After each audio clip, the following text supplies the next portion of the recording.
Hey guys, welcome back, and in today's video I'm going to be taking a closer look at my favorite prospect in the 2023 NFL Draft, and that is Georgia's defensive lineman, Jalen Carter.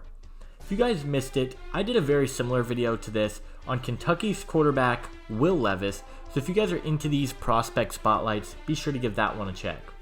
Before I get into it though, make sure you guys hit that like button, subscribe if you are new, ring that notification bell, and leave a comment. Let me know who you guys want to see me do next. I've got a bunch of these prospect spotlights that I would love to get out to you guys, so let me know who you guys want to see.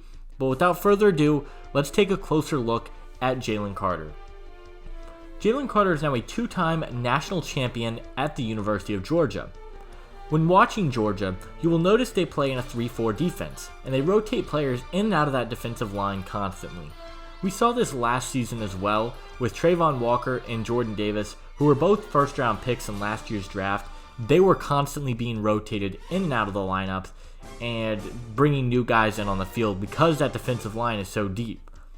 Jalen Carter is an unbelievable athlete. Standing at 6'3", 310 pounds, Jalen Carter is a physical specimen. His numbers aren't going to jump off the page at first glance. In 2022, he had 16 tackles, 3 sacks, and 2 forced fumbles on the entire season. Just looking at those stats, you're not going to see anything that jumps off the page.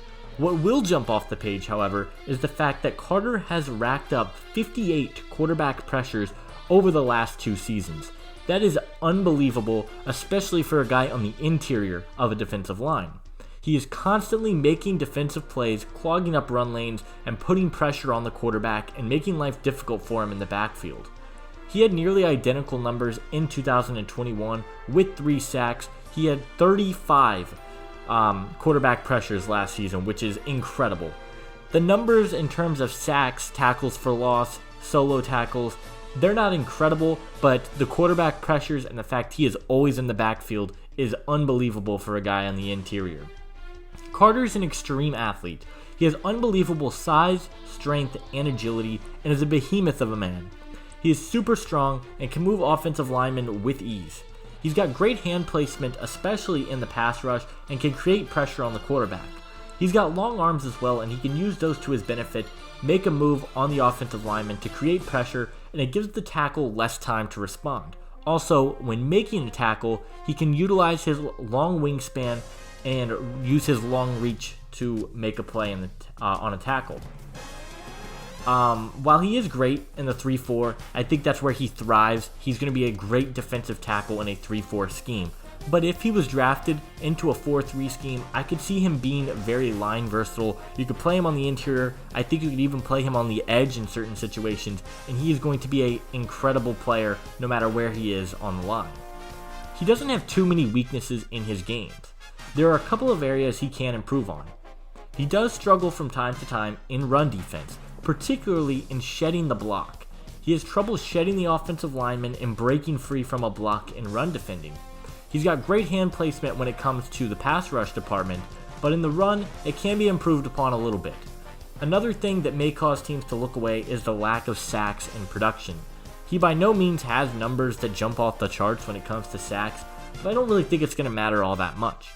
We saw Travon Walker, another Georgia defensive lineman, go number 1 overall in last year's draft, and he didn't have particularly incredible numbers either, but because they are just physical specimens and athletes, I think that they are going to get the edge here.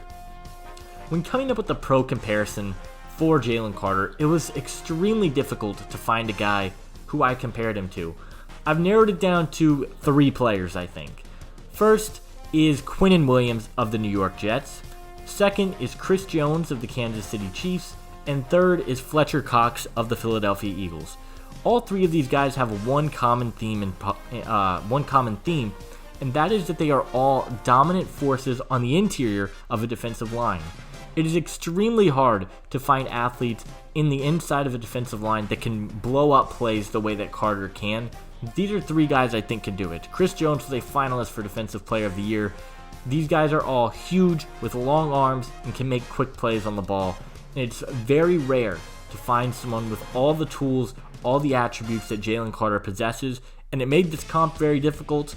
I also see very slight flashes of Aaron Donald, but I'm not going to go there because I don't think he is going to have quite the career that Aaron Donald has had. Jalen Carter is an unbelievable prospect, an unbelievable athlete, and I think he is going to test off the charts at the combine. I think he's going to go very high in the 2023 NFL Draft. Like I've mentioned many times in this video, it is so hard to find any player on the defensive line with these kinds of strength, size, and speed that Carter possesses, let alone a guy on the interior. He can play anywhere on that defensive line, and I think he's going to be an absolute pain if you're trying to go one-on-one against him. I think because of his frame, his skills, his attributes, I think he is going to be a very valuable asset on a field, and I think Jalen Carter will be selected in the top 3 of the 2023 NFL Draft.